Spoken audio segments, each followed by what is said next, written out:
Hello, everybody. This is Andy coming to you from Clown World Chronicles Studios. It's just 10 days out from the election, and I wanted to talk about a little leftist demoralization tactic that the Dems like to employ to depress turnout, and it's a bit of a voter suppression tactic in my perspective, and I wanted to just talk about it and dispel it and get that turnout going. So it was a while back. It was we're talking about many years ago when I was still watching MSNBC, or MSDNC, as a lot of people call it now, and they were going on about how quite literally the GOP was dying out, how the Democrats and liberals were quite literally replacing conservatives. And they were saying, blah, blah, blah, every year, more and more GOP voters are dying out, and this, that, and the other thing. This was during Obama's administration.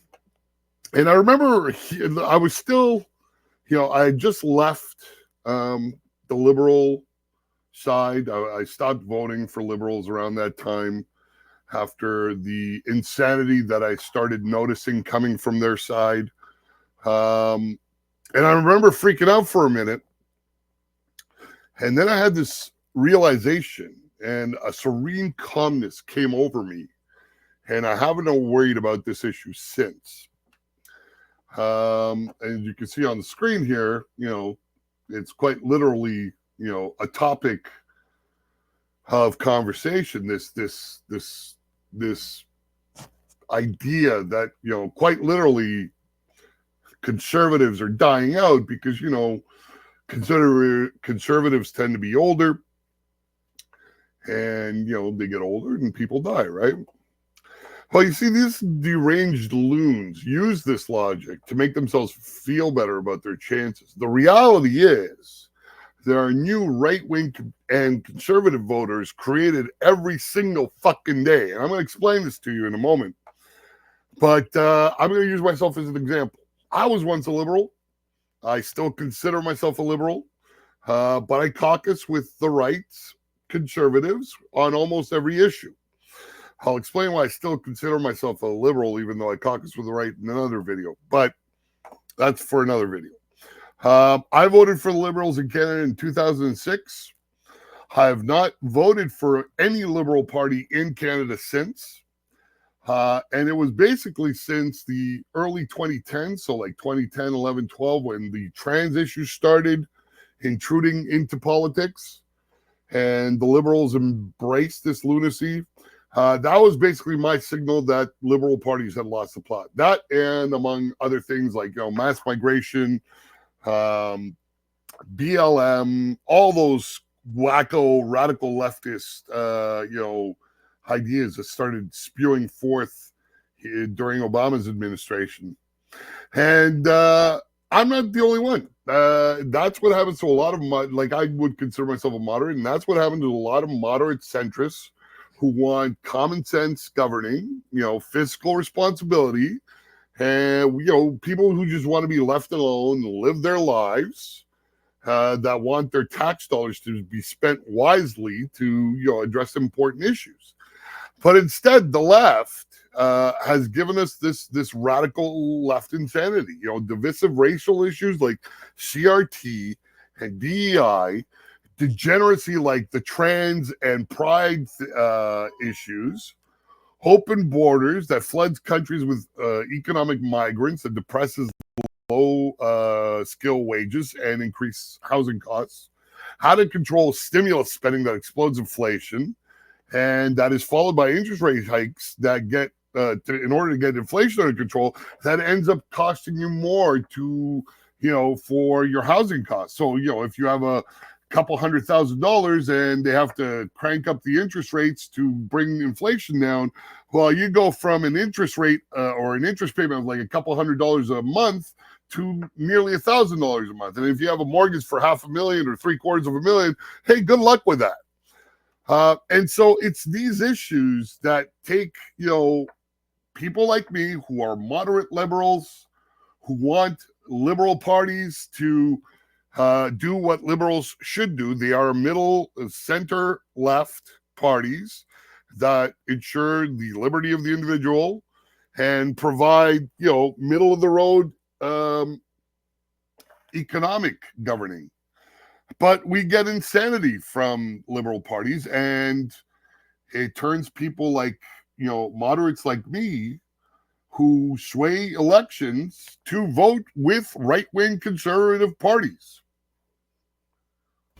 Every time people make their mortgage payments and they're paying, hundreds, maybe thousands of dollars more each month because of the inflation that these leftist policies created that required interest rates to be jacked up, thousands of conservative GOP voters are created.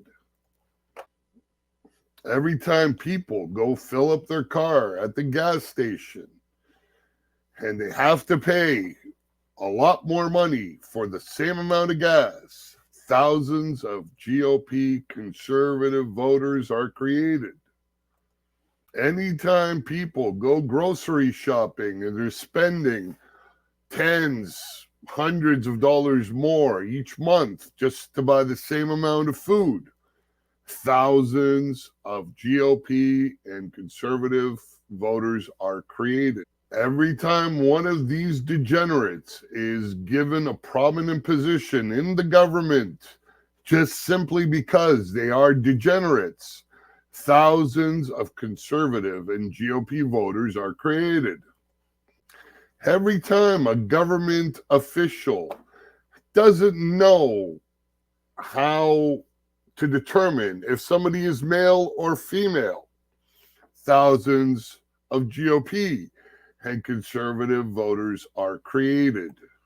Every time an American citizen is murdered by an illegal alien who shouldn't have been in the country in the first place, thousands of conservative and GOP voters are created.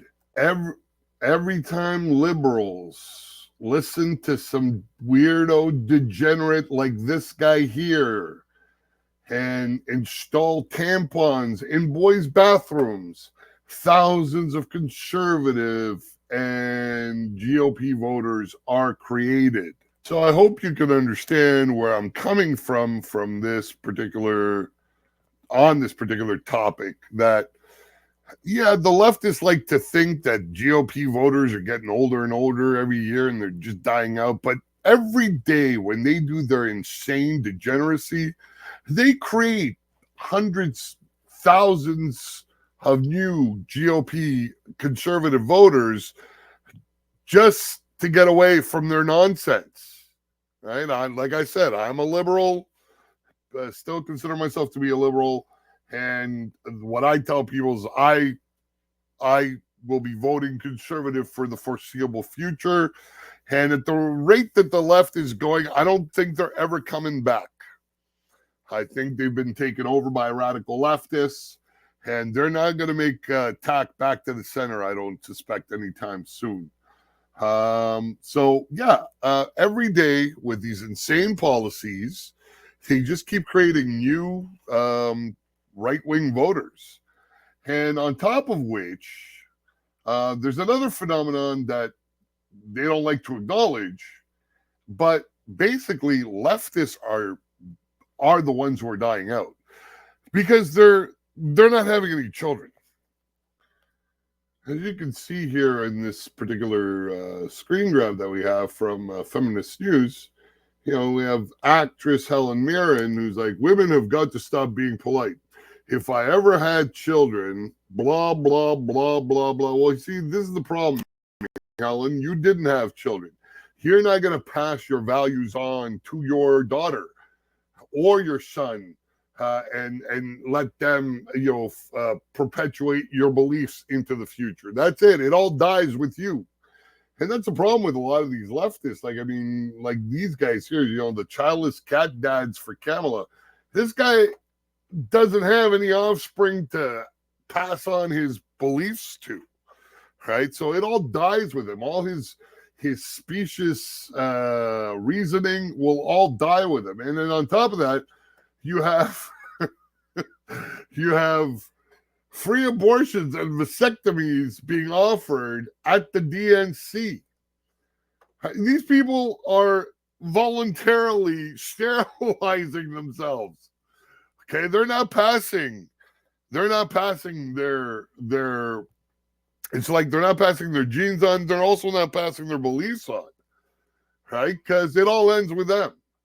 And on top of which, conservatives are having a little baby boom in red states and a baby bust in blue states. So, as you can see here, according to Scientific American, a lot of red states are either seeing a bar that's kind of either horizontal or just slightly going up, like in Florida. Florida, mind you, also has a lot of immigration from other states too. Or these steep climbs like in Montana. Alabama's about flat. Texas is a little bit up. But you can see they're like most of the red states are either slightly up or steeply up, whereas almost all of the blue states, like look at New York. New York just nosedives, right? So Democrats aren't having children, right? So you have this perfect storm of lefties sterilizing themselves and murdering their own children, refusing to have children. And so how are you going to replace, and then their crazy policies are forcing like fairly centrist, moderate people like myself to switch to voting for conservative parties. So how are you going to replace the GOP? Where is this great replacement theory going to happen with conservatives if you're not having children and if you're acting so crazy that you're driving like people who would caucus with the left to the right? Right? So, I mean, and the proof is even more out here. Let me just show you this, the converts. So I posted this the other night. More Americans, for the first time in a very long time, more Americans identify as Republican than they do Democrat. And here's what it means for the election, blah, blah, blah. I didn't go into this article. This is from the Wall Street Journal. But this is a trend. Like, we've seen the left go off the rails for the last, in North America for the last 4 years. Prior to that, in Canada, from 2015, for the last 9 years, they've been going crazy up here. I mean, look at this headline. Donald Trump is more popular in Canada amongst young people than Justin Trudeau. Right? So young people aren't guaranteed to be right wing, or left wing, right? The left wing has gone so far off the rails that it's pushing even young people towards conservatives. I mean, even look at like Anna Kasparian, right? She is leaving the Democratic Party just because, she was molested by a homeless man with an erection in Los Angeles, but also because she was set upon because she she believes that a woman is more than just her holes. You can't just say that you're a woman and be accepted as a woman. Like women aren't a costume to be worn, right? And that's where this radical left ideology of transgenderism is pushing a lot of people like Anna towards the right. Right? So, I mean, and it's not just that, it's like the insane economic and migration policies are also pushing young Black and Latino men because they are most adversely affected by immigration. I'm going to do another video about this probably tomorrow, But yeah, it's like young Black and Latino men, low skill, like without college degrees. These are the people who work construction. They work in the trades. They work in like they're mechanics, right? They're blue collar jobs, right? And so when you import millions and millions of people who will work for anything, it's mostly these men who are affected by it, right? And so they're all saying, fuck this, we're switching over to the conservative side. So anyways, the whole point about this video was so to get people to not become demoralized, not to be dispirited by shit like this, where these people think, oh yeah, Gen Z is gonna vote you all out, GOP. No, Gen Z is coming onto our side. They're leaving the left because they believe that men cannot become women. They don't like CRT. They don't like DEI. They just want to be able to grow up and live in a world where they can get a job and afford to buy a house and afford to buy food and gas. And the left isn't interested in any of that, and they're losing all of them. And so don't believe any of this nonsense. You'll see it out there. This is just leftists trying to make themselves feel better about their situation. The reality is they're losing everywhere. They're losing everywhere. And you can tell they're losing everywhere, and that's why they're doing all these dirty tricks with censorship and rigging elections and all the other dirty tricks that they're doing. So in 10 days' time, go out there, go make sure that you vote once, vote twice, vote a dozen times. Grab your friends and your family, take them to go vote. Grab your dead relatives and dead friends and take them to vote too. We need to have a landslide that's too big to rig, right? Biden only won the last election by like a few 100,000 ballots in a few key swing states. And if we give him a landslide this time, he'll be too big for them to be able to rig it with any sort of plausible deniability. And so do what you can. Go out there and vote. If you can't volunteer for one of your local, races, and see what they need your help with. See if they need you to work on a phone bank for a couple of hours up until election time. Do whatever you can. Like, talk to your friends and family. Make sure you get them out to vote. If there's early voting, go and vote early and vote often. All right. Well, listen, it was good talking to you. Please like, share, and comment. Feel free to comment on these videos. Helps with the engagement. And I will talk to you soon.